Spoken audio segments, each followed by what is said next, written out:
Hi, Tom. How are you doing? Do a little bit better than one. Just a little bit. Okay. No.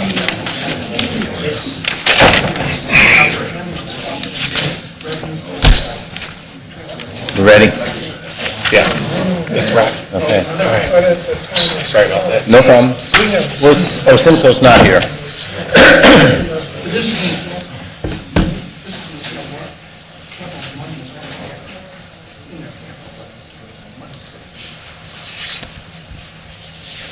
Okay, I'd like to call to order the regularly scheduled Sylvania Township Board of Trustees meeting, November 21st at 5:02. Call the roll, Mr. Grandel. Here. Mr. Mahoney. Here. Mr. Genowine. Here. And Mr. Simcoe is absent. Please stand for the Pledge of Allegiance.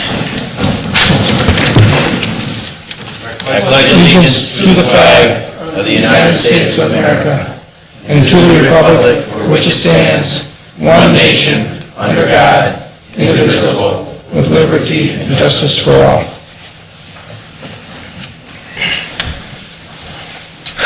Approval of the November 8th meeting minutes. A motion approved? Second. Mr. Crandall. Yes. Mr. Mahoney. Yes. Mr. Genowine. Yes. Additions or deletions to the agenda this evening. Hearing of the public on agenda items.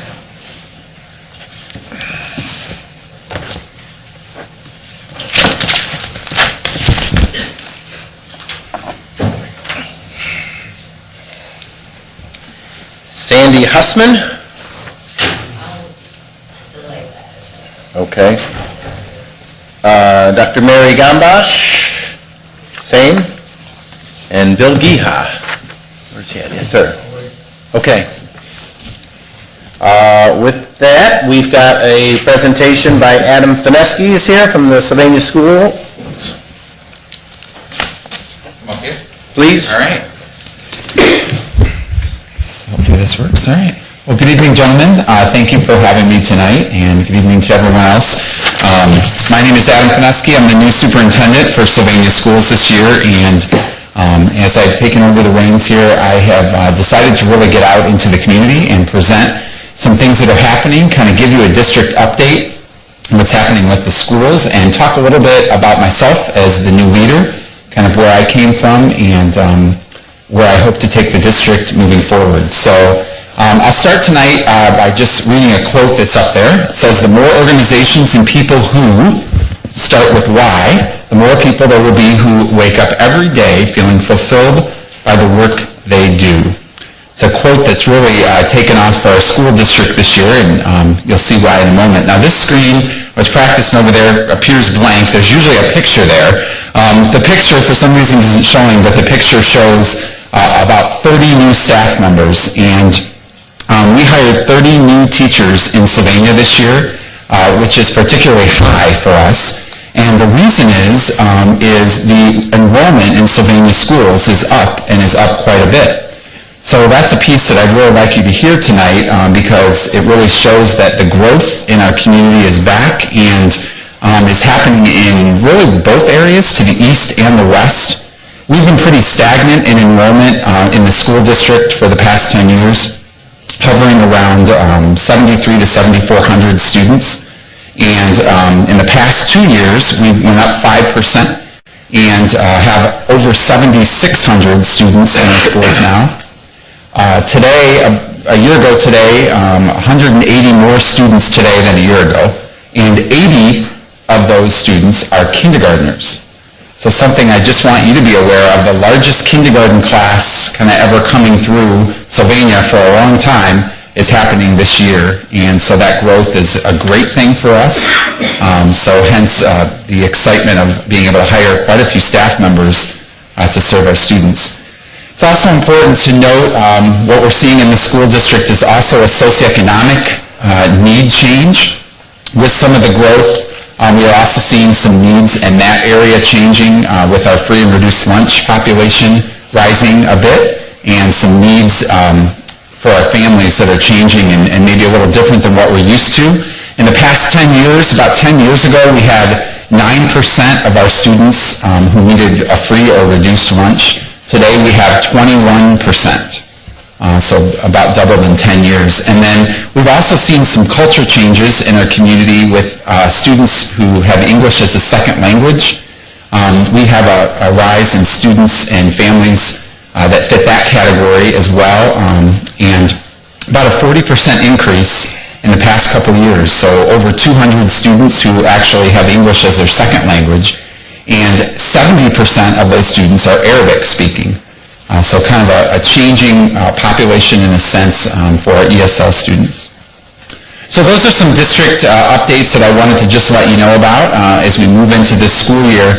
And I wanted to transition a little bit into something a little more personal about me as the new superintendent. Last year, we came off a pretty busy and crazy year in the school district. We had two big things happen. One, we passed a levy, and are very thankful to the community for that.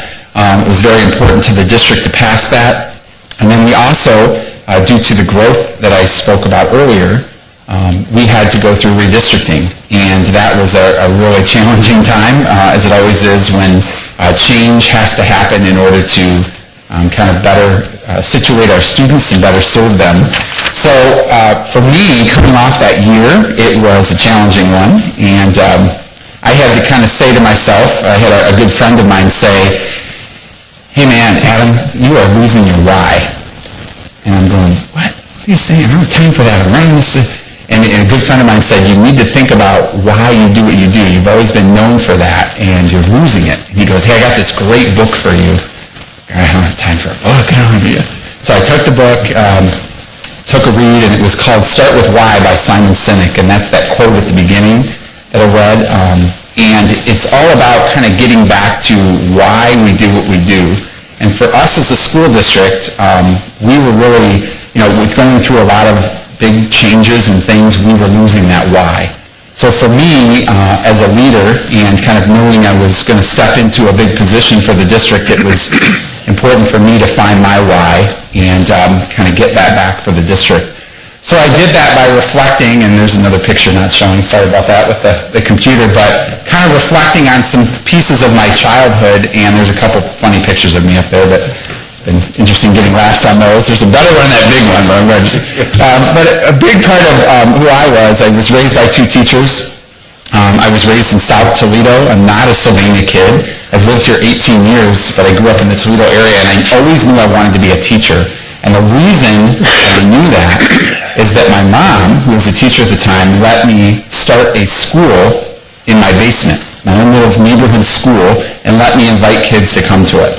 So I did. People came, actually came to the school, and we ran school in the summer. And I think back to those memories as a kid and knew that because of that school, I knew that I always wanted to be an educator. So kind of reflecting back to that history of growing up helped me get back to why I do what I do. And my why is to teach and lead to make a difference. And that's what I want to do as the new superintendent in Sylvania. So on opening day, I went in front of 850 staff members, had a big kickoff, and told that story, and went into much more detail about the school in my basement, which the staff thought was pretty funny.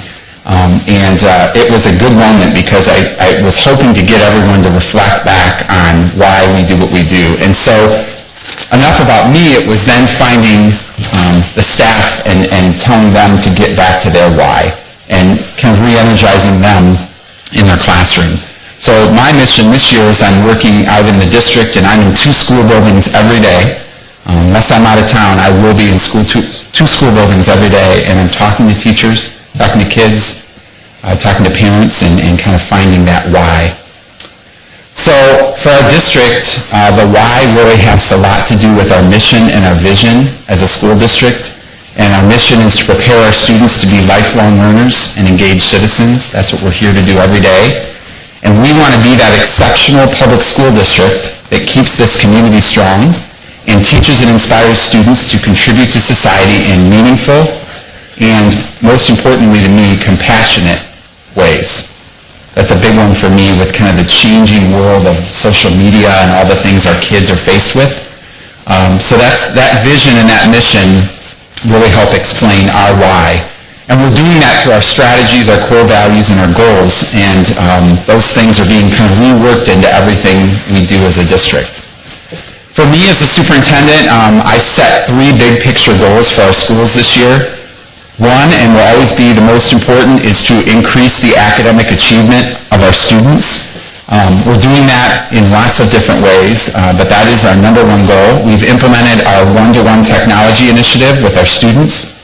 We are purchasing new instructional materials thanks to our levy passing for our classrooms.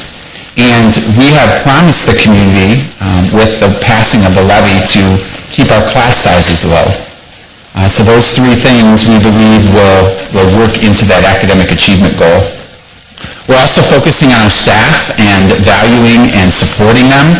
As I talked about earlier, we're seeing a change in our community and in our classrooms. And with that change comes challenges, and it's important to make sure our staff has what they need to do the work that they do every day. That need comes with professional development training and making sure that we're providing as a district the resources they need. And then my 3rd goal is to look for opportunities for new revenue. And when I say that, I'm not talking about a levy. Our goal is to stay off the ballot as long as possible.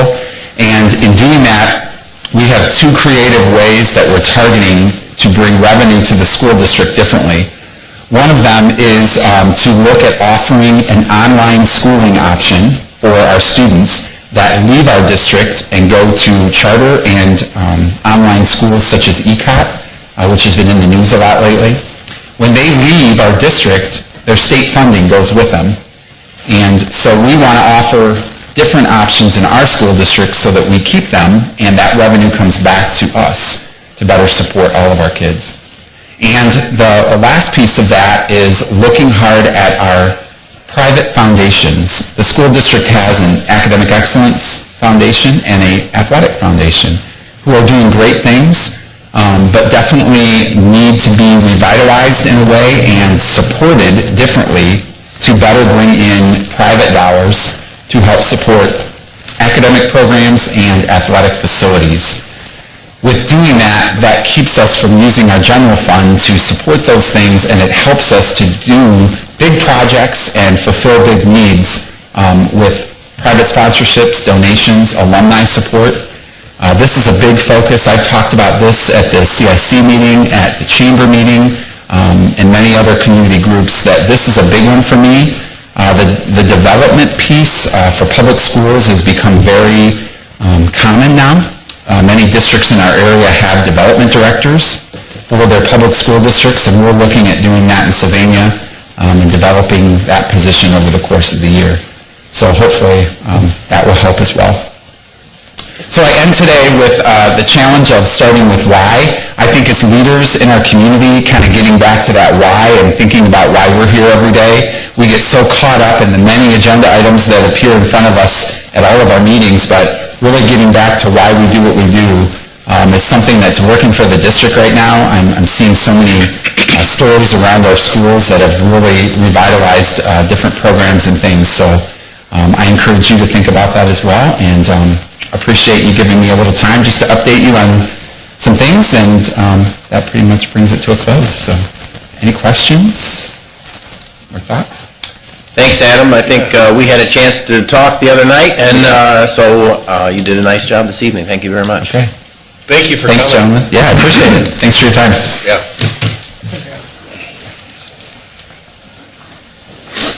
Okay. Daryl? Good evening. The first item I have this evening is a presentation on medical marijuana regulation in the townships. With us this evening is Tom Gibbons, the Director of the Toledo-Lucas County Plan Commission, and Bill Harbert, Staff Planner with the Lucas County Plan Commission. And on that note, I guess I'll turn it over to Tom and Bill. Thanks for your time. My name's Tom Gibbons. I'm the Director of the Lucas County Planning Commissions. Bill and I are going to kind of tag team here. I'm going to do a quick overview and then Bill get into the fun specifics of this. As you recall, the state of Ohio passed a medical marijuana law not too long ago. The biggest things about that is they put in spacing requirements, spacing 500 feet from a school, a church, a library, a daycare, or a use specifically established for minors, also 500 feet from a drug rehab center, which they just put in recently, kind of interesting. And that is also regulated by the State Board of Pharmacy from the state of Ohio, so the regulations are very, very tight. And as you can imagine, we had a lot of concerns. We saw this coming down the road back in the spring. We knew this was going to come up with cultivators and testers first, and then the dispensaries. So staff went up to Ann Arbor back in the summer, or probably spring, and looked at their facilities, and because there were folks up there wanting to come down to Ohio, and they offered for us to go in there. So we all have our hang-ups about marijuana in a way, and our personal opinions, and you try to put that aside, and you go up there and you look at this, and going in there, it was right in the north side of Ann Arbor. It was in a strip center. It was pretty innocuous. You didn't even know it was a medical marijuana facility. You walked in, it was kind of like a pharmacy. It was like a doctor's office. Then we went in, and it was before they opened, so we went in there, and it was the buds that were used. You could use vapor, you could use a cream, you could use edibles. There was even stuff for animals they had there, which was kind of interesting. And then, because you hear the concerns too, well, there's going to be drug addicts hanging out, there's going to be undesirables hanging out because of all these dispensaries and things that are going on. Once you see the price of this, those folks aren't there. They're going to get their stuff on the streets. They're not going to get it here. We asked them the average age who goes there. They said their average age of people who go in dispensaries is 32 to 55. So it's not kids, it's people who have, and they have to have a medical marijuana card by a doctor, issued by a doctor. So you're not even walking in that place unless you have this card. So it's not everybody going in there and a line down the street. It's not that at all. And that's some of the things that were discussed and our concerns. In fact, something, a little wrinkle that we found out recently is the veterans coming back from Afghanistan and Iraq suffering from PTSD do not want to be on opiates. They want to use medical marijuana because they don't want to be hooked to heroin. A little bit of a problem because the Veterans Administration is the federal government. The federal government says marijuana is illegal. So what you have is the Wounded Warriors and the American Legion are stepping up, helping pay for those folks so they can get medical marijuana rather than get opiates. So talk about a little bit of a conundrum. I mean, that's kind of what's going on at the national level. So, like I said, we went up there, and then we knew it was coming, so we, at the city of Toledo, they wanted to pass this legislation because in 2015 and 16, of the 15% of the eligible voters in the city, they voted for a regional medical marijuana law. This is before Ohio passed it, so we knew there was not going to be a moratorium in the city. So we had to write legislation, and we looked at what other communities did. We actually took in the requirements in terms of spacing with the 500 feet, but we also added 1,000 feet of another dispensary, so we didn't want them congregating. That was our big concern. The first thing we had come through, of course, was the cultivators, and that came through. And talking to these folks, it's not a cheap endeavor to do this. The security measures you have to have, the background checks, in fact, the people in Michigan were commenting and complimenting Ohio on the way they were doing it is much better run than in Michigan. So they liked the way that the pharmacy was handling this, and they were the ones controlling it. So it helped. So we passed, the city of Toledo passed their legislation, and we require a special use permit for dispensaries. But now cultivators, testing facilities, we put those in industrial districts, and those still adhere to the spacing requirements, but we did permit it by right, but we put them in industrial districts, so that wasn't really a problem. They're not going to be near any of those things. But the dispensaries, we require special use permits, so there is a public hearing process. And that's something I think Bill will talk about in terms of where you folks want to go from here, if it's a moratorium or if you do want to regulate them. What we're finding out too is, I think you read the paper today, I think there were 17 dispensaries had their sheets signed off on from the state of Ohio in Lucas County. Lucas County's probably going to get 2 dispensaries right off the bat, so they're not flooding in here. Medical marijuana is not recreational, but we wrote our legislation thinking recreational might come down the road. You can always augment your legislation depending on what happens, but that's a concern too. So that's my little overview on kind of where our thinking was. We want to be proactive, and luckily we got it in right in time, and then everything came forward. So, and what's amazing, and what we did is when they came in with their little letters from the state of Ohio, we charge them what we do for a zoning certification letter and $50 a pop. I don't know if yours are 100 or 200, but they had no problem paying it, and it was money to us. So that's an issue too. For the state of Ohio for their application, it's $5,000 per application, and then I think is it $70,000 biannual by the state. This is not a cheap endeavor. So the fly-by-nighters are not going to be able to handle this. Just because all the criteria that's needed. So with that, I'll let Bill give his presentation, and then I guess we'll go for questions after that. Thank you. Thanks, Tom. Thanks for having me tonight. Bill Harvard with the Planning Commission. The reason why we felt this was important is because we wanted to tell you what the Ohio Revised Code allows you guys to do. It allows you to enact a moratorium if you so see fit, but it also, the reason why we felt it was also important is that in the event that you guys choose not to go the route of moratorium, we felt it was important to get your legislation put in place.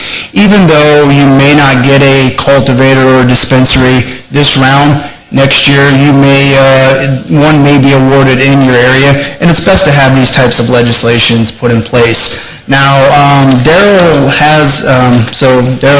Grouse, he did get petitioned for a zoning form in your guys' area for a dispensary.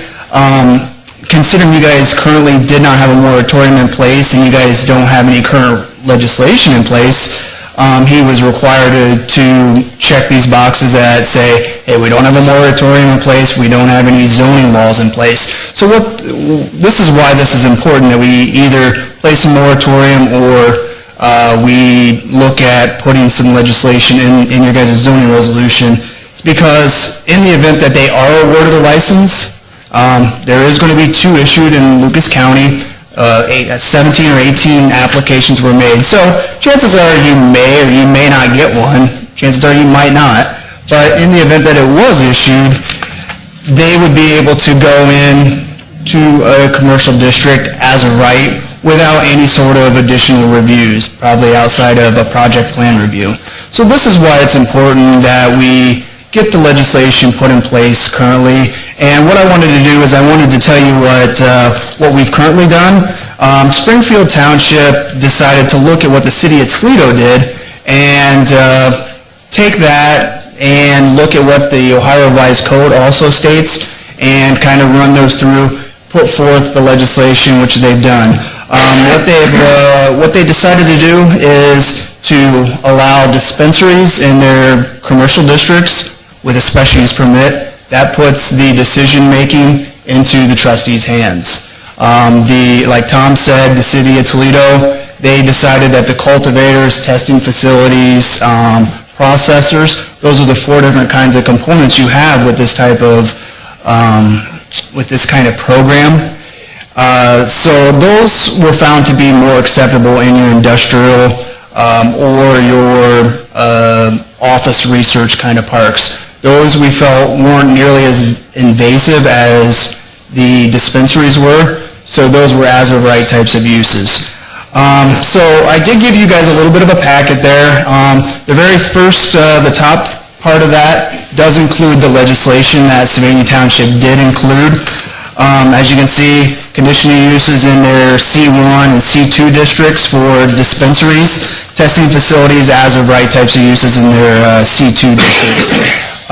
Office research, they found those to be acceptable for their testing facilities. And then cultivators, testing, and processors, all as-of-right types of uses in their industrial districts. We also looked at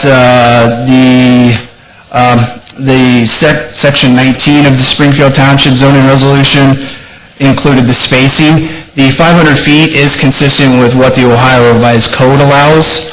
Like Tom said, the city of Toledo decided to go a little bit above and beyond what the Ohio Revised Code said and increase a part of that to 1,000 feet. We also decided, hey, they do have a parking demand, so we needed to establish parking requirements for these types of uses. So we decided to include parking requirements and then also a few definitions. So very small changes to their zoning resolution, but we felt those were important in order to ensure the direction and the protection of the township, since they did not want to go the route of moratorium. Now, the second page that you see, it gives you a little bit of FAQs on dispensaries and cultivators that are included in your packet. So, as you can see, a dispensary, Tom said, just to apply to the state, $5,000, and then if you're awarded that license, it's $70,000 biannually. So it's, when we went to Ann Arbor, Darrell and I and Jacob Barnes from Springfield Township, we all went up there, and then Tom and some other staff from the city of Toledo also went up there. We found these things to be very professionally ran. It wasn't where you were finding college kids coming and going or anything of that nature. These were professionally ran operations, and like Tom said, you wouldn't really know the difference between a medical marijuana dispensary and a normal pharmacy, because they do have a lot at stake. Just to get started, you have to put up a lot of upfront money. As you can see on the one sheet there for the dispensaries, 60, they're going to award 60 of those in the entire state. There was 370 applications. Now, this window for application with the state has now closed, as well as the cultivator. So the next round that we're going to be looking at is we're going to be looking at the testing facilities and the processors, and I'll get to those here in a second. Now, the dispensaries, like we said, they do have that spacing requirement, so they're not going to be located next to your schools, next to your daycares, anything that's specifically for children. There's two types of cultivators. There's a Class 1 and a Class 2. The Class 1, the different classes are based upon the amount of square footage that they're allowed to grow in. Class 1, 25,000 square feet. Class 2, 3,000 square feet. Just to apply for a level 1, $20,000, and then if you're awarded a license, another $180,000 annually. So $200,000 for a Class 1 cultivator annually. It's not small. These are very professionally done. There's going to be 12 Class 1s, 12 Class 2s. We're not sure exactly where those are going to be, how many is going to go where. We do know that there is a Class 2 facility that's been disclosed and issued a license off of Alexis Road in the city of Toledo. So, moving on to testing facilities, these are what we're going to have next. We've been kind of inundated with these zoning verification forms. We anticipate more of these to be coming for your testing facilities and your processors. Testing facilities, the applications are going to be accepted by the state from November 27th through December 8th. Application fee, $2,000, and then the operational fee, $18,000 in the event that they're awarded. There is no limit to the amount of testing facilities in the state of Ohio. I think that they want to make sure that, you know, what these people are saying that they're giving to the people really has, you know, been vetted and been looked at in terms of quality. Now, in terms of processors, the application deadlines are going to be December 4th through December 15th, with an application fee to the state of $10,000, and then an annual license of $90,000 on top of that, so $100,000 for a processor annually to the state in the event that they are awarded the ability to process. There's going to be 40 total processing facilities in the state of Ohio. We don't know how many of those are going to be in Lucas County either. And then the final sheet is just kind of shows you some maps of where the dispensaries are going to kind of go throughout the state of Ohio. Lucas County, it kind of seems like each county is going to have one, and then due to Lucas County being a little bit more of a population base, they're going to end up probably with 2 dispensaries. We felt that it was important to get the legislation in place. Even if you guys don't see any part of this in the township at this time, next year, this is an annual reoccurring thing, and it's important that if you guys don't place that moratorium, that, we protect the township, by placing this forward. And the Plan Commission will be happy to expedite these types of applications onto our Plan Commission and get those text amendments back out to you guys in the event that you guys so choose to modify your zoning resolutions. So Tom and I will be happy to answer any questions you guys may have concerning this, and hopefully I was able to explain things, Hey, Bill, you had, or Tom, I know some people have worked on this for over a year. So we had SCAT in last month, we have you guys in this month. Monclova did this a year ago. I mean, they've done a lot more homework. We're kind of behind. well, I believe Monclova ended up placing a moratorium. They don't have anything in their zoning resolution. I understand, they put the moratorium in the beginning of the year, though. Correct. So I'm saying is, they obviously had done some work and homework prior to having to make that decision on that moratorium, correct? Sure, yeah. Okay. I believe that there's either 2 or 3 townships in Lucas County that currently have a moratorium in place. That would be Swanton Township, Monclova Township, and Spencer May. I'm not 100% sure about Spencer. I know the Lucas County Prosecutor's Office was assisting placing those moratoriums or assisting the townships with moratoriums. If I may, I think a lot of it was when it was first coming out, people didn't know. It was fear of the unknown, so they just put a moratorium. I don't know if they did a lot of homework on it, they just put a moratorium on it because they wanted to study it more. Got it. I think you still have time. If I see you're going to look at a moratorium for you folks, and you still have time. It's not like we're getting flooded with these, and it's going to be a slow process, so you have plenty of time to study even further. And, we talked about the spacing regulations you have. You need to curtail that to what you folks feel comfortable with.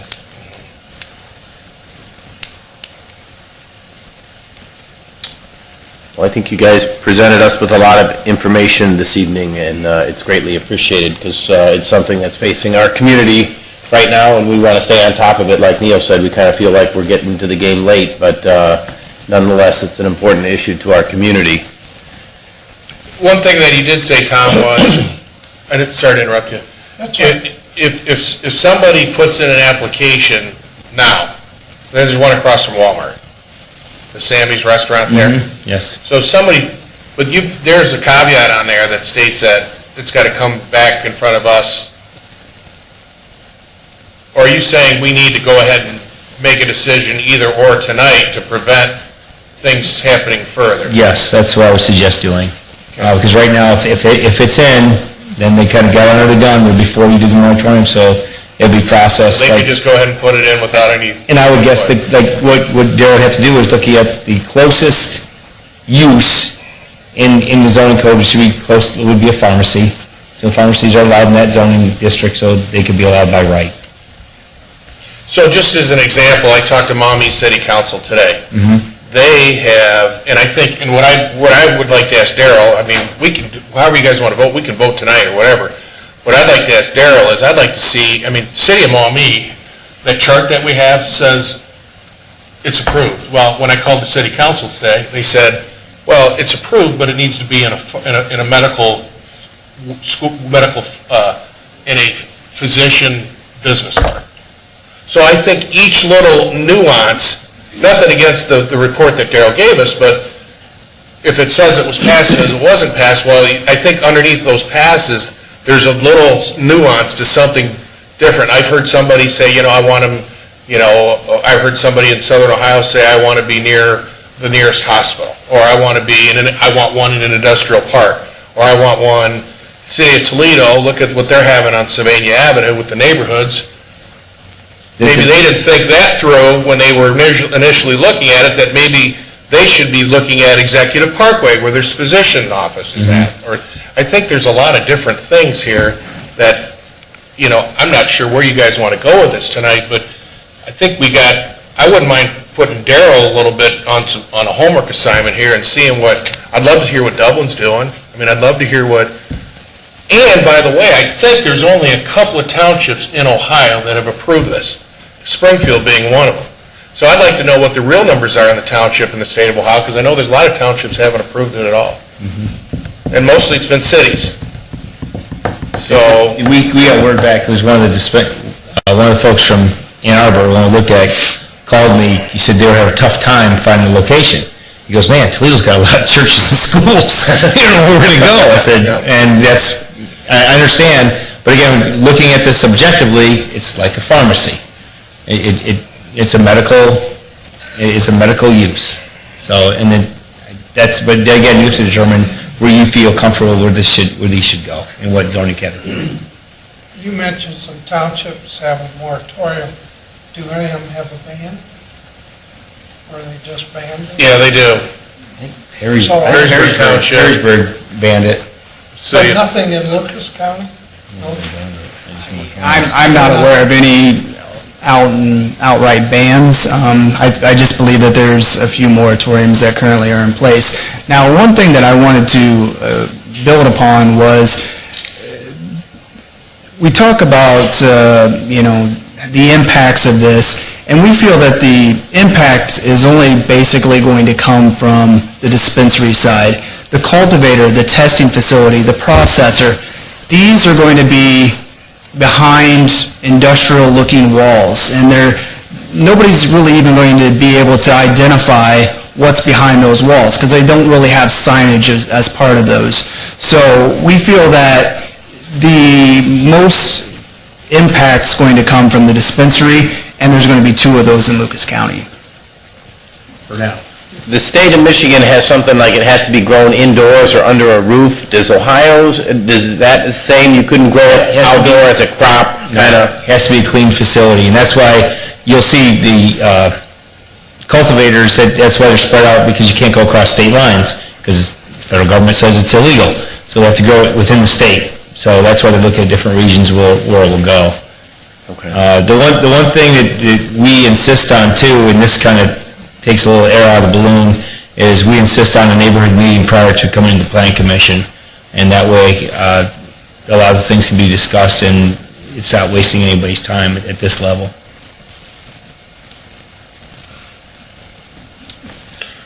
So if, for example, if the city of Toledo would have said, we're going to put this not in a neighborhood in Sylvania and Secor, there'd be a lot less people complaining than they are right now because it's not in the neighborhood. They would have given it more thought about where it would have gone. It has to be, one thing it said, it has to be in regional commercial. It has to be in a regional commercial district, which allows Sylvania Avenue between Secor and Douglas is regional commercial. That's the laws, the state laws? No, that's just what they did. Yeah, 'cause That's I what the looked at city your of Toledo laws. did. Okay. That's what the city of Toledo did. So they wanted in the most intense commercial district, however, it ended up being in that little corridor. Got it. Which is unintended consequence, but, and I think that may be looked at again. What do you guys want to do? We've got 3 people here who want to Oh, I'm sorry, you're right. speak on this subject.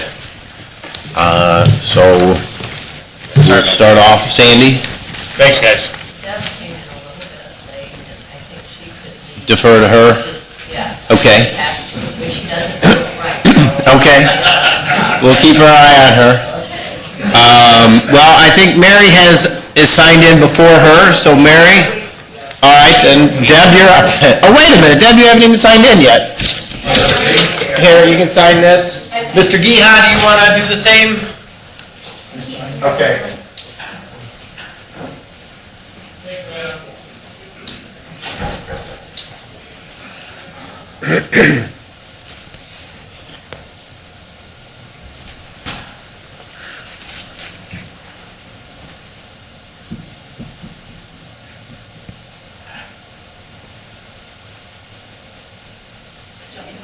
No, you can get started just come up and state your name and address, and you want to wait for Neil? No, I think you can go ahead. Yeah, Neil, I don't know. he probably just ran to the restroom, I he'll don't think join we us. should hold it. Okay, thank you. I'm Deb Cheney, and I'm the Director of Wisconsin and the Community Action Team, and I live at 5736 Summit Street. What else did you want to know? Is that it? Yeah, I mean, maybe you said you're Director of SCAT. Right, okay. You on record. I did address you all, thank you very much for allowing me to come again tonight, 2 weeks ago.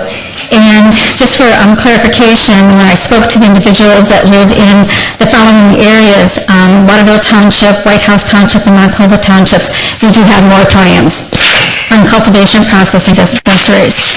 And I know that Swanton has a ban, so does Waterville. And then we also know that City of Harrisburg and the Township of Harrisburg has a ban on all the marijuana businesses, including, cultivation, processing, and dispensaries. So we know it's here to stay, and again, I think I had said this at the last meeting, but we're asking for you to consider time, and with the moratorium, we'll have time to look at where we really want something like this, if we want it in our community, how is it going to best serve those individuals that you represent? Do we really have a need for this here in the Sylvania? How many Sylvania community members really need this? We don't know that yet. And also, how many of the physicians are going to be certified to recommend this? And if there are going to be 2 of these dispensaries, our Lucas County area is not that big that our members cannot make it from one side of the county to the other. So we don't think that that transportation issue should be a big concern. Also, I wonder if we have a plan to handle the cash, because it's going to be a cash-only type business. So what have we looked at and how that might affect our police budgets or perhaps our firemen budgets, because that might be a concern. We know that I think I shared with you last time we talked that according to the April 2017 Journal of Primary Prevention and Ohio State Study of Denver, Colorado, before it was recreationally approved, that the study showed that the number and the density of outlets was important, not whether they were medical or recreational outlets.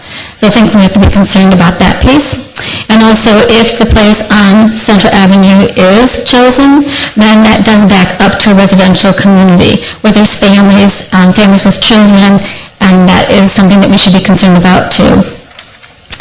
So those are some of the things I think that we should be concerned about, and I think that if you would consider a moratorium for 12 months to take a look at how it's affecting other areas, so this will change the landscape of our community, and you are all been so diligent about what comes in here, how the zoning is going to look for the sites, both commercial and residential, that I think that we should take this time and have a moratorium, give ourselves 12 months to look at what is the need for the community, what is the opportunity. Whenever you have something that's more available, no matter what kind of business or service it is, if you're going to increase availability, you're going to increase the accessibility for anyone for that particular service, and then you're going to increase that use. And I think that happens if it's with your adults, with young people, I think it's something we should be concerned about. So please consider the moratorium on the cultivation, the dispensaries, and the process. I think we need to do that, to do due diligence for those that have been resting in your opinions. Thank you. Thank you. Thanks, Deb. Anyone else like to speak? Mr. Giha?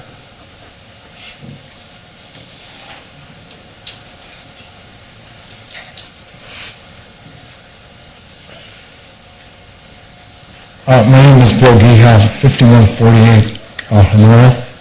I'm the drug counselor for Sylvania Schools and for Springfield Schools, and I'm on the opiate task force for Lucas County. I will tell you that several of the kids that I've worked with over the last several years have gone up to Stearns Road and bought medical marijuana from Michigan.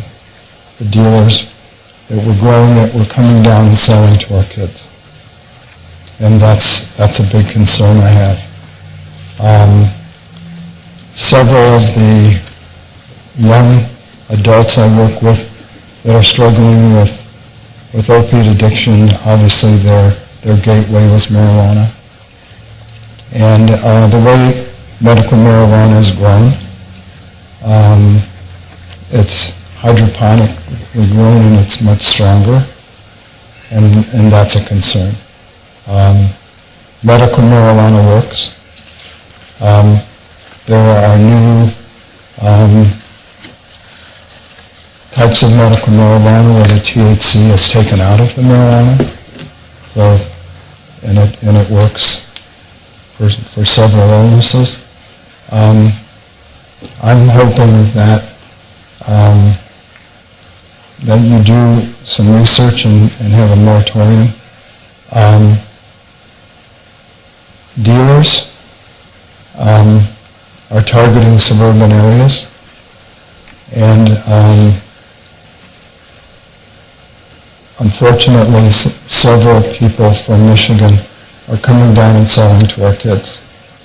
I've worked with law enforcement in Monroe, and we are working together to keep our kids safe. So I'm just asking that we really look at that, and I'd be very happy as I do research on medical marijuana to share all of that with you. Thank you. Thank you. Thank you.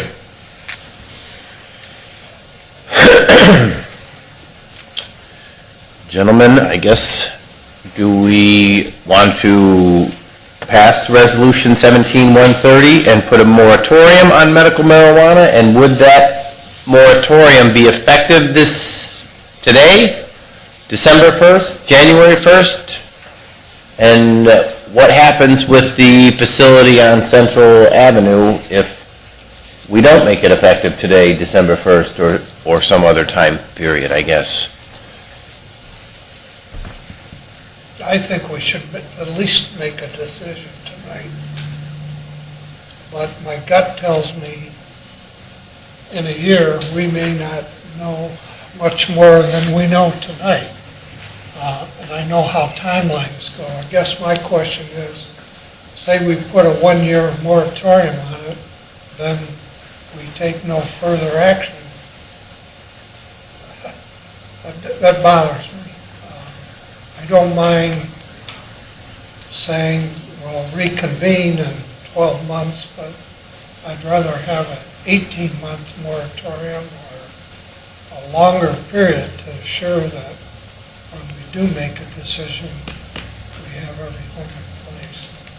Personally, I'd rather we just had a ban on it myself. That's my own personal opinion.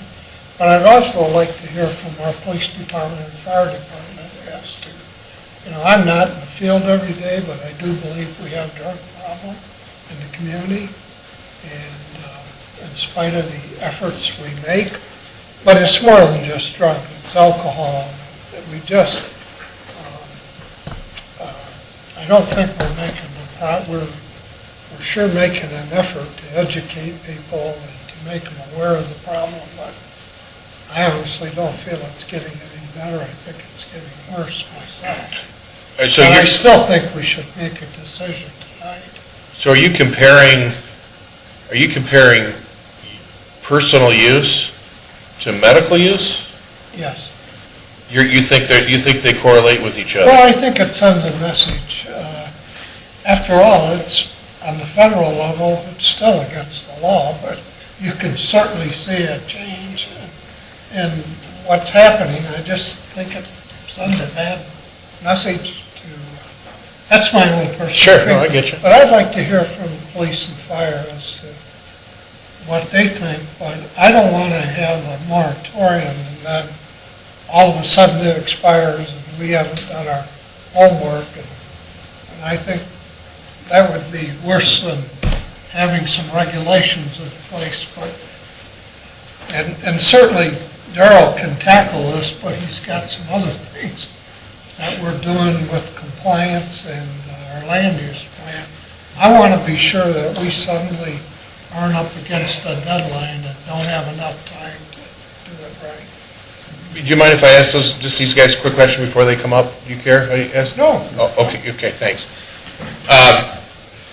The federal government, I hear, is getting a lot of pressure to pass this. It's a long way away yet, but the veterans and all these other, this isn't the end of it with the federal government. I mean, I'm in the insurance industry, and we don't insure these facilities, but the bottom line is, from what I'm hearing, is the federal government's not too far off from, they've got their work cut out, but it's coming down a path. I think the discussions are becoming more frequent. Yes. But Mr. Crandall, I will tell you this, when you talk about your chief of police, I know when it first came up, we talked about it, and I remember talking to Toledo's chief of police, he's like, the enforcement, everything goes with it. He goes, I don't want to go there, and all the things that need to be considered when this is, and it's going to happen, so somebody has to address, but it's like, I get your... he had a lot of concerns, I'm sure your chief of police does too. If you don't have anything in place, you're But wide open. I was just talking to Darrell, I think if you do a 12-month moratorium, I think our staff can work together. And I would engage these folks too, from the resources they have to work together to come up with, if something is going to come up with, or maybe they're making a case for an all-out ban. But and I've heard the other side too of people coming up and saying, this is necessary. I mean, the one dispensary where I went to had a periodic chart of the different types of marijuana depending on what you need it for and what it did. And I'm like, wow. And I go, can I take a picture? They go, no. So, but I mean, they went to that degree. So but yes, it's definitely being talked about even more at the federal level. I think the pressure with more and more states legalizing it, it's one of those things, but. And I'm reluctant to do a ban based on the business. I mean, I think we've all addressed the concern about dispensaries, but the testing and grow operations sound like, somewhat businesses that, I don't know, are we prepared to restrict that in our community? Those have clean rooms, they're just, I mean, it is a medical laboratory, and when they're doing the testing facilities, when they're cutting the leaves that come in, any excess that is not used for a product goes into a mulch pile, and it's basically just, I said, what do you do with this stuff that's the leftovers? He goes, we just put it in mulch in the dirt, and it's gone. And they have to account for it, every single leaf, bud, whatever, everything gets accounted for. The one thing that I failed to mention is that the state of Ohio's program is significantly different than what Michigan has. The reason being is because the state of Michigan does allow for what they call flour and combustibles, where the state of Ohio, they don't allow for, you can't go buy, flour or bud or anything like that. You're not going to be seeing people walking down the street smoking marijuana. It's going to be vaped, it's going to be in a cream, it's going to be in a liquid form and I had a dispensary or a license, somebody who was applying for a license. He said his focus client is a 41-year-old who has epilepsy because they drop basically one drop of this, what they call a tincture, under their tongue, and then it keeps them from having seizures, throughout the day. So that's the medical side of it. But the state of Ohio is significantly different, is because they don't have that combustible part of it that maybe a youth might find attractive. All right, sorry to interrupt you there, John. How about the Chiefs? Thanks, guys. Well, I guess I would say, first off, and I think I heard you gentlemen say this, but I could be wrong, and I think we may have a way to stop it. But I think eventually the medical use, unfortunately, in a lot of states, and in Ohio included, I think that we may be looking at legalization of recreational use down the road. So, if these are already, for medical use, could it be expanded down the road for recreational use? And I think that's something we need to really seriously consider. From a police standpoint, I'm concerned, it sounds like we're kind of leaning away from the dispensary, which I'm glad of, but, as far as a cultivar or a testing facility, it may be tightly regulated, or it is tightly regulated and such, but at the same time, it still is a target. It still is a target from my standpoint, okay? Now, granted, there's alarm systems, there's all that kind of thing, but it still is a target that won't regularly deplete the police, law enforcement resources. But, and then I'll tell you what, I read just today, okay, I just live in Springfield Township, and they're not going to like me a whole lot because I guess this is public, but, I read that, and Springfield Township approved it, and as a resident, I thought to myself, what are you gaining from this, okay? I mean, I can understand municipalities going for it more because they have payroll taxes and such. Are we going to really gain that much? I mean, they erect a building and such, but are we really gaining that much tax-wise? And as somebody who grew up in Sylvania Township, and we have the very strong schools, and somebody like Mr. Gihog, who's very proactive, he's a gem, okay, to have him in our schools and such. But as somebody that grew up in Sylvania or Sylvania Township, okay, I'm thinking, is that the kind of thing that we really want to be known for? Do we really want to have something like that in Sylvania Township? Just demographically, I guess I'm thinking, and I don't know the exact numbers. I think there's about 340,000 people in Lucas County, of which Toledo's probably 200,000 of that. Let them have those facilities. They'll be more centrally located there too, as opposed to we in the suburbs out here, we don't need that sort of thing.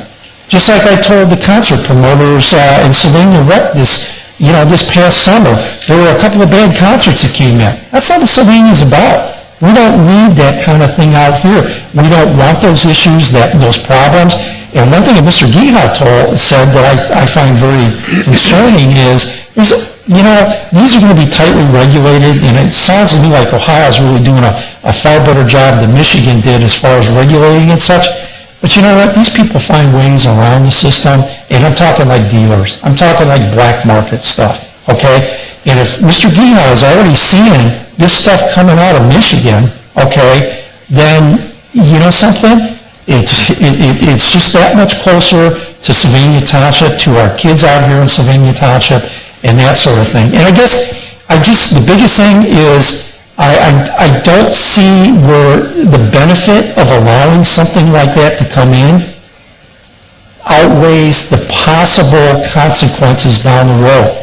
When they put that Walmart up, it's a Central Avenue location we're talking about. Are we talking about the old Sammy's or whatever it's called, right across from Walmart? Yeah. I'll tell you what, and this might not be the politically correct thing to say, but we already have a pretty good track record. I've kidded before in here. We could set up a district that is Walmart's parking lot alone. So we already have that type of clientele coming into that area right there. And it does back right up to a neighborhood and such. We already have that type of clientele coming in. Now these people may be all medical, or most of them, are real need. And I really sympathize with the veterans and things like that. I think there's a place for medical marijuana. It's not that I'm totally against it, but why in our backyard? I mean, do the taxes that we would get from it? I mean, that building is already up at Sammy's. They might have to make it a nicer building that it's going to be worth more, that would generate a little more tax revenue. But is that really worth putting something there that could end up being a problem down the road? And I guess so I'm kind of with you and of course you can probably expect this from a cop, okay, where I might be more inclined toward a ban, but even if you don't do the ban, if you do the moratorium, I mean, knowledge is power. And, if you have a moratorium, you can see what some of these other places experience. You can, Southwest Ohio is where most of the big townships are. There's a lot of most of the big townships are down in Southwest Ohio. probably have made some decisions on this. Let's see what happens down there over the next 12 months or 18 months, if you don't do a ban right off the bat. But, and then I guess I would just, I guess I'm repeating myself, but, I'm very protective, not only of our department, but of Sylvania Township, and do we really want to, the parents out here, and people move out to Sylvania for a reason, okay? They think it's going to be quiet, they think it's going to be, it's affluent, that sort of thing. You put I don't care if you call it medical marijuana or recreational marijuana, they're going to hear the word marijuana. They're not going to hear dispensary, they're not going to hear cultivar or whatever, they're going to hear marijuana. And we allowed whatever to do with marijuana in our community, that we work so hard to have people like Mr. Gehan and such working so hard to protect our kids. Well, and we're not alone. I read an article on Bloomberg, I think about 2 years ago, the problems with specifically Walmart stores. We're not a community that's alone with that problem. But that's what bothers me so much about Sammy's location right across the street. One of the worst problems that our police department has. It is, and you know what? They're not alone, and I'm certainly not anti-business, but sometimes these things come with a cost to the community. Right. And Walmart, what drives probably 80% of those shoplifters in there, okay, possibly more, is drug addiction. I get it. That creates a lot. Property crime, probably 70-80% of our property crime overall is driven by drug addiction. So, Thank you. you're welcome. Thanks, Chief. Thank you. Yeah, what he said. I guess my thought is our resources are stretched right now with the opioid and just our run volumes going up. I don't know that the medical marijuana end of it would bring our numbers up anymore, but like Chief Bowman said, with it being around, and there's just ways that, these addicts are finding ways to get a hold of stuff, and I don't know, obviously I'm not on the legal end of it. However, though, I do know a couple of veterans that actually use some of it, and it's making their lives a lot different. So, I guess I have a two-sided street on it. I'm kind of with Chief Boney. We bring that here. I've lived here for 54 years, my whole life I've been here. Does that set a precedent for our area? I'm not sure. I hope, I understand you wanted me to come up, and I don't know that I have a whole lot other than the legality ends. Obviously our overdoses are up, but I don't believe our overdoses are up because there's a medical marijuana dispensary on Sylvania Avenue. It's more on the lines like Dr. Gehan and Deb said, that when it's available, these guys, they're finding it, and I really don't want our kids getting that, but I guess that's what I have. I'm also wondering if this is, and I don't think you know, Sandy, how this is going to come out with the city, but maybe this is something, since we share a fire department and our police departments work so close together in our school system, maybe this consideration should be more than just the township. Well, I liked one of the gentleman's ideas of all of us, like some type of a consortium, give us some time to, like Chief Boney said, look at what's going on in Southwest Ohio. I hate to see us do one thing, frankly, and the city does something else. I understand. It doesn't make a lot of sense to me. Okay. I don't think we're going to be able to get Michigan on board, but anyway. But I think we should look at this as a whole in my mind. And maybe the moratorium's the way to go to give us time to work this out. If we were to pass the resolution for the moratorium, do we have to have a public hearing? Does that have to be advertised, or can we just do that this evening, procedurally?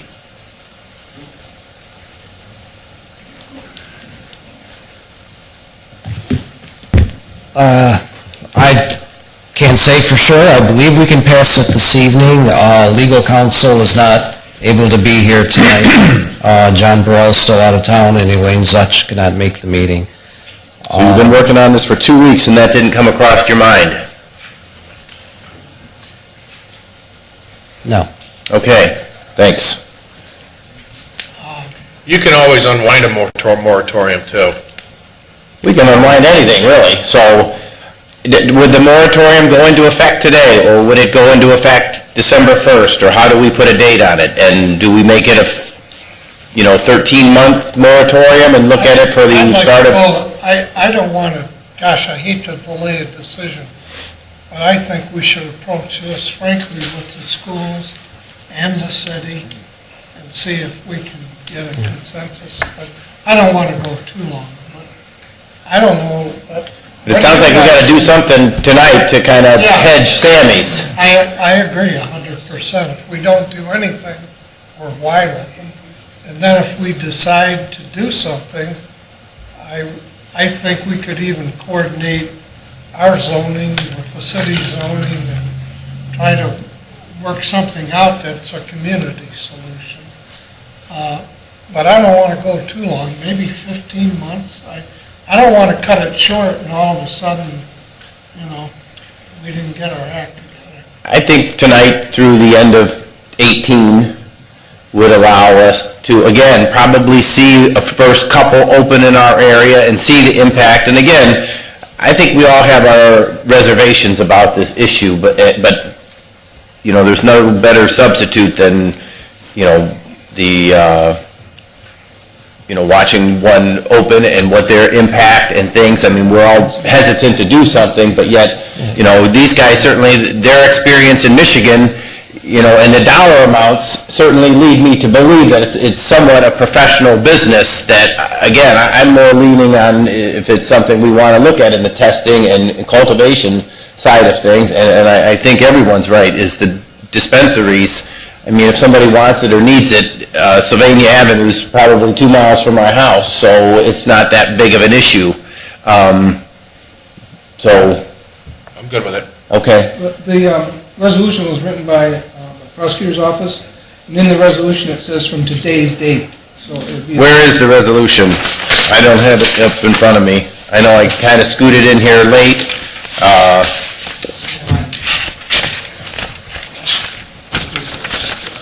Okay.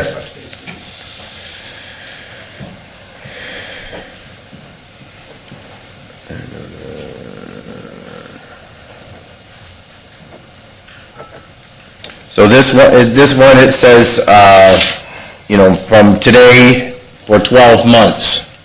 Do we want to make it today till the end of 2018, or leave it as written, or? Can always extend it if we, put Yeah. Okay. I'll have a resolution number 17-130, prohibition of medical marijuana cultivators, processors, and retail dispensaries, establishments licensed under the Ohio Revised Code, Chapter 3796 within Sylvania Township. Whereas the Ohio legislature has adopted Chapter 3796 entitled Marijuana Medical Control Program, and whereas Ohio Revised Code 3796.29 provides the legislative authority of Board of Township Trustees may adopt a resolution to prohibit or limit the number of cultivators, processors, or retail dispensaries under Chapter 3796 within the unincorporated territory of the township. Whereas the Sylvania Township Board of Trustees desires to prohibit the cultivation, processing, or retail dispensing of medical marijuana in Sylvania Township for a period of 12 months from today's date. Therefore, be it resolved, the trustees of Sylvania Township, Lucas County, Ohio, that the cultivation, processing, or retail dispensing of medical marijuana, even under a license issued under Chapter 3796 of the Ohio Revised Code, is prohibited within Sylvania Township for a period of 12 months. This resolution shall take effect and be enforced from the earliest date allowed by the law. Second. Call roll, Mr. Crandall? Yes. Mr. Mahoney? Yes. Mr. Jones? Yes. Thanks for everybody's involvement, and this is truly going to be an open discussion with a lot of community members. Like Mr. Crandall has said, you know, it's hard to slice and dice our community up, and we really should move forward as one, and I think it's a good step. Thanks, Bill, for coming. Yeah, thanks, Yeah, guys. thanks, guys. I appreciate your work. Thanks. My last item is the monthly report for October for the zoning Monthly report, department. did you say? Sorry? Did you say a brief monthly report? I didn't, but it will be brief. In fact, you have it before you. I guess if there's any questions on it, I can address those. Otherwise, it's pretty routine stuff. I think it's great that this is the first time we've passed 2006 numbers, so obviously, the economy and certainly our community is back. So those are great numbers we're posting, and let's hope for continued growth. Thank you. Thanks, Darrell. Yep. I will try and beat that. Good evening, gentlemen, ladies. Monthly report for October. Keynotes are basically, we prep for leaf pickup in October. We prepared a lot of our equipment for winterization. Kudos to the service department. This is a very busy time for them this season. They prep all those machines, rebuild quite a few of them. They also, since I wrote the report, they have completed number 33 and new number 28 police vehicles. So they are in service, and number 25 should be done in the next few weeks. Other than that, page 2, major projects that were on slate for 2017 construction season have been completed. So, other than that, if you have any questions? Okay. Thanks, Rob. Thank you. Thanks, Rob. Thanks, Ron.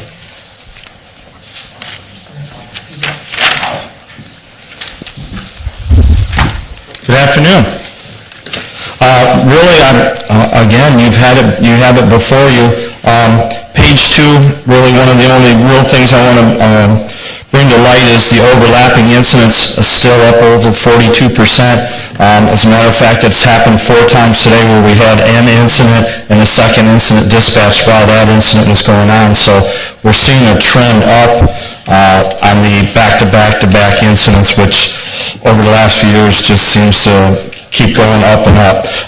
We did have our Fire Safety Festival, and I seen you guys there. It was a wonderful day. I did want to point out that Lieutenant Morris's demonstration on how important it is to keep your door closed behind you. I thought the comments and just the oohs and ahs in the audience was phenomenal of and it couldn't have went off any better. Mr. Gentleman, you were there, and you seen when the fire started in the one room and the door was closed, there was nothing in the other room, and as soon as they pulled that door open, it rolled right over, and both rooms ignited right away. So I've gotten a lot of positives back from people on how that went.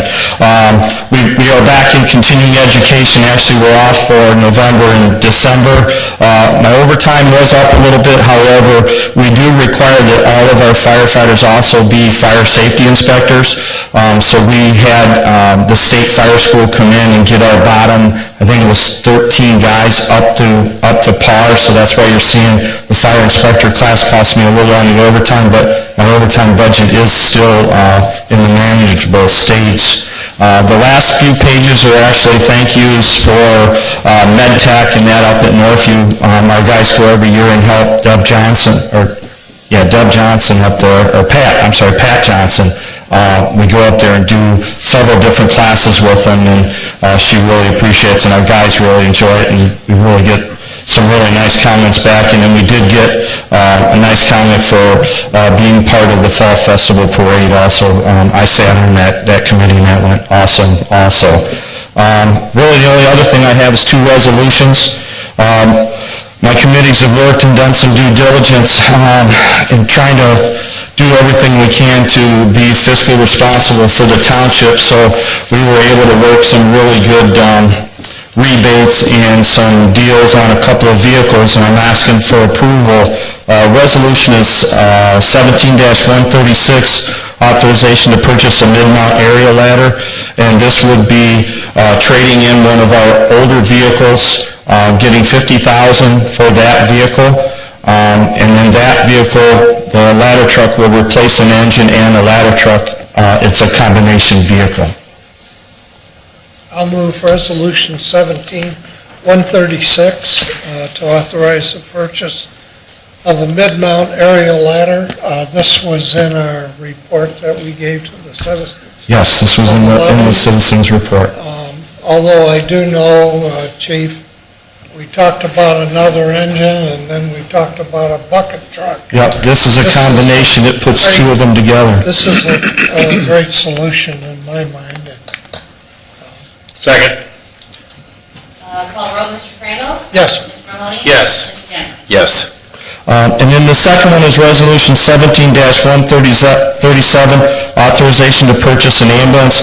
As you know, 2.5 years ago, we purchased a used ambulance from Lucas County that was already at the end of frontline service, and we promised the citizens that we'd probably transport about 30 times a month. Last month, we transported 72 times, so we're really beating that vehicle up. And right now, it needs about $5,000 worth of work, but I can't take it out of service to go get it fixed. So I worked with Mr. Zeitler and with Horton, which is an Ohio company, to do a lease, a 5-year lease on it.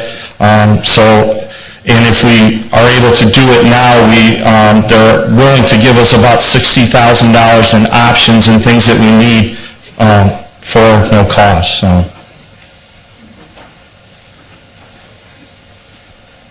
Now, this wasn't in our report.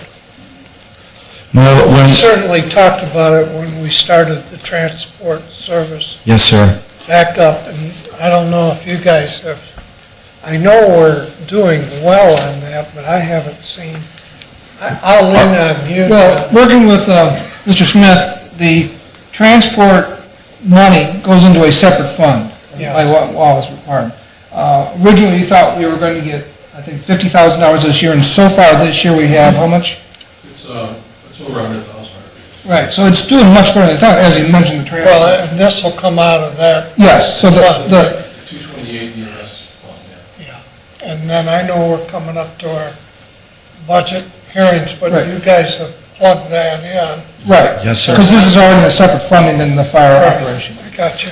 Would it impact the buying if we waited until the next meeting to pass this resolution? I have till December 1st to get all the options, and the next one is December 5th. Okay. So that's really, I mean, I'm really not trying to cram it, but we've been looking at it, and I met with Scott a week or so ago, and I was really trying to move numbers to make sure that we weren't doing anything we shouldn't do, but I'm really concerned about that other vehicle right now. And one of the things with this, when we do this, they also would like to use it at one of the biggest shows of the year, and they really like the way our guys put this together, and they'd like to showcase it, so we're going to get some other things out of the vehicle other than just the vehicle, so. Are you still making the first call to the private sector? Yes, sir. Yes, sir, we sure are. Matter of fact, I think we've had nine transports today, and 3 of them have been by mobile care, and the others we have done, so.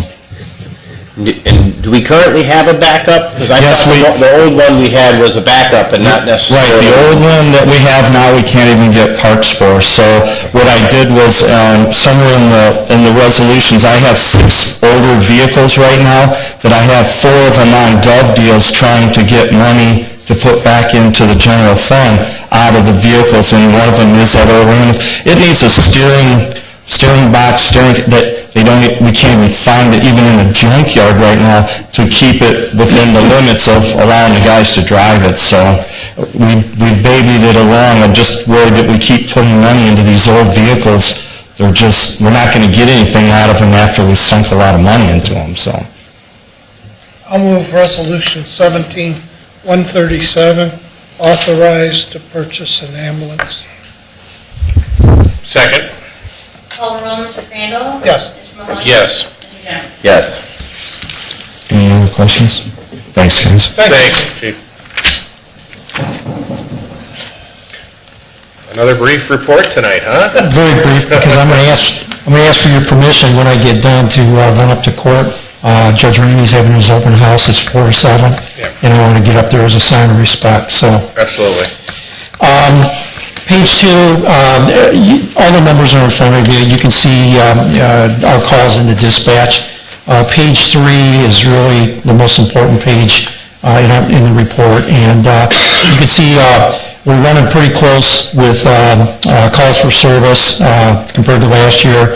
Our tickets are down a little, but that's a result of both, I'm happy to report, both our property damage accidents and our injury accidents are down substantially.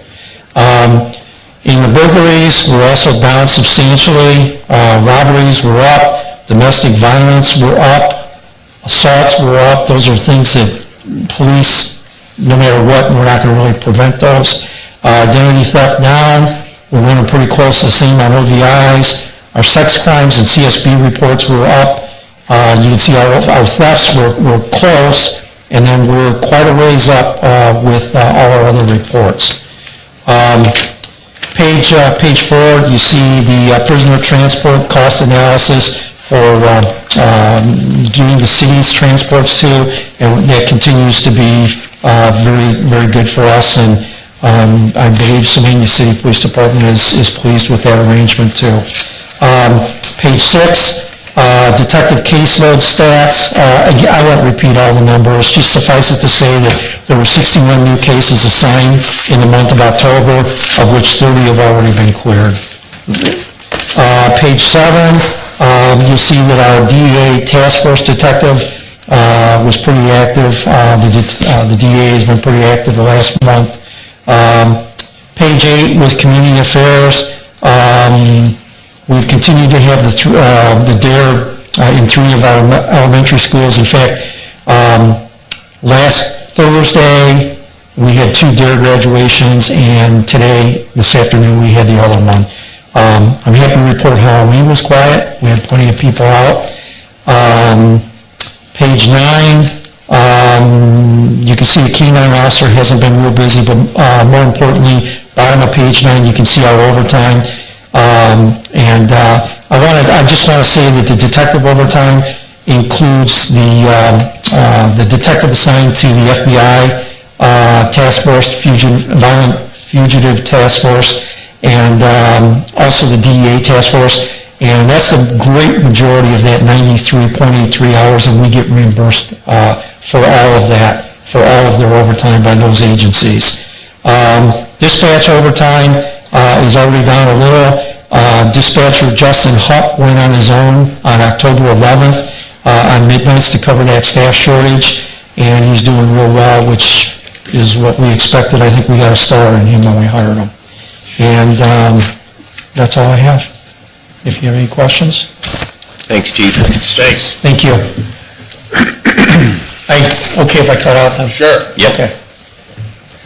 Under Administrator, I'd like to have the trustees combine and open the public hearings and we'll combine them, street lighting petition for Village of 12 Lakes Plat 2, Village of 12 Lakes, street lighting petition for Brent Crossing Plat 5, Brookside Plat 7, and Park Place Plat 6. So if you'd like to open the hearing, see if anyone wants to talk. I'll move to open the public hearings for those 4 street lighting petitions.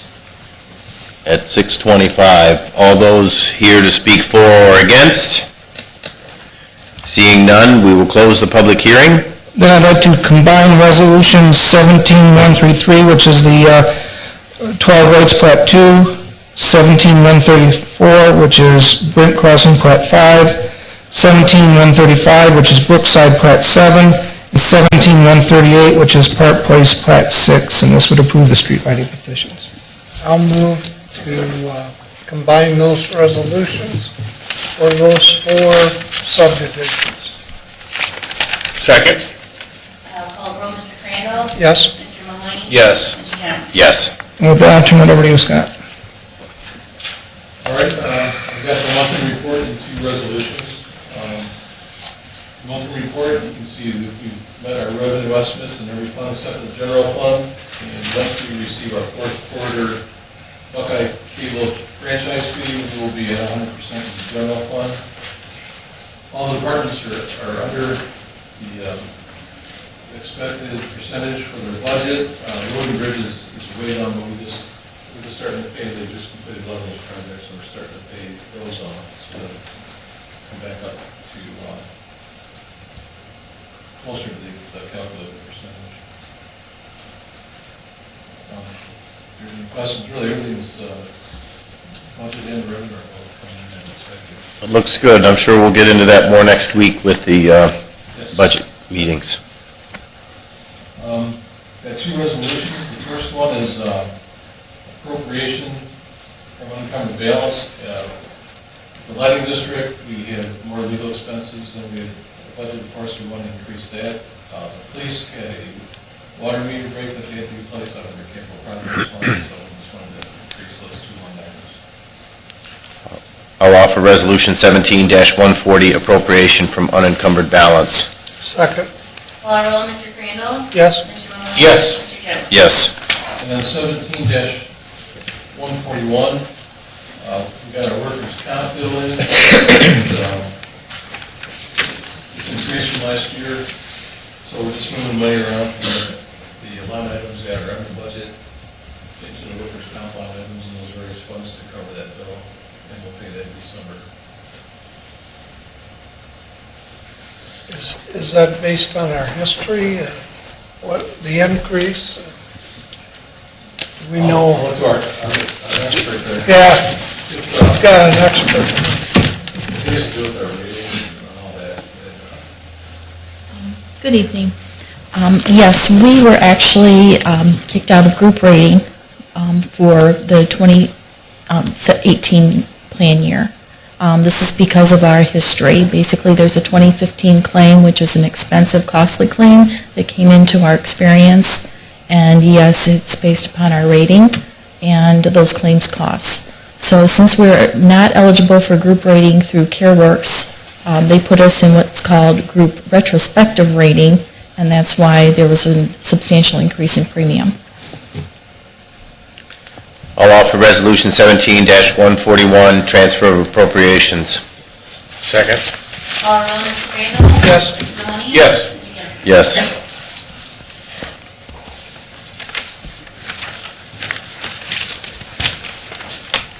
That's all I have. Thanks, Scott. Okay, thank you, Scott. Any non-agenda items? Anyone sign in? Nope. All right, at 6:29, I would like to offer a motion to go into executive session for collective bargaining for all unions and employment for the police department. Second. Call roll, Mr. Crandall? Yes. Mr. Mahoney? Yes. Mr. Genoway? Yes.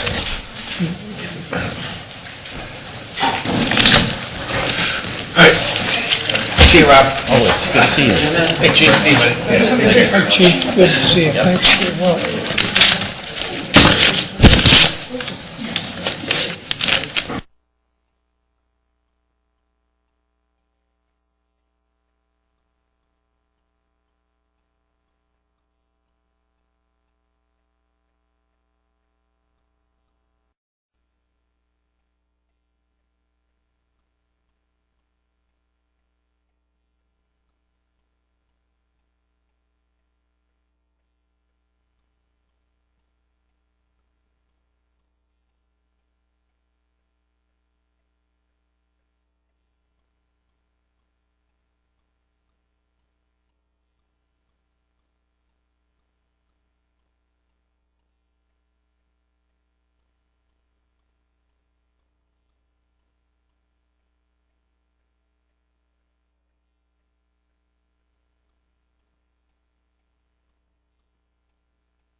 Okay, I'm good. Okay. I'd like to offer a motion to come out of executive session at 7:42. Second. Call roll, Mr. Crandall? Yes. Mr. Mahoney? Yes. Mr. Genoway? Yes. I'd like to offer Resolution 17-131, authorize amendment to Article 13 of the Teamsters Local 20 International Brotherhood of Teamsters contract. Second. Call the roll, Mr. Crandall. Yes. Mr. Mahoney. Yes. Mr. Genoway. Yes. I'd also like to offer Resolution 17-139, accept and approve the Sylvania Township Health Insurance Committee's recommendation. Second. Call the roll, Mr. Crandall. Yes. Mr. Mahoney. Yes. Mr. Genoway. Yes. At this time, I would like to offer a motion to adjourn at 7:43. Second. Call the roll, Mr. Crandall. Yes. Mr. Mahoney. Yes. Mr. Genoway. Yes. Good job. Well done. All right. Thanks, guys. Thanks, guys.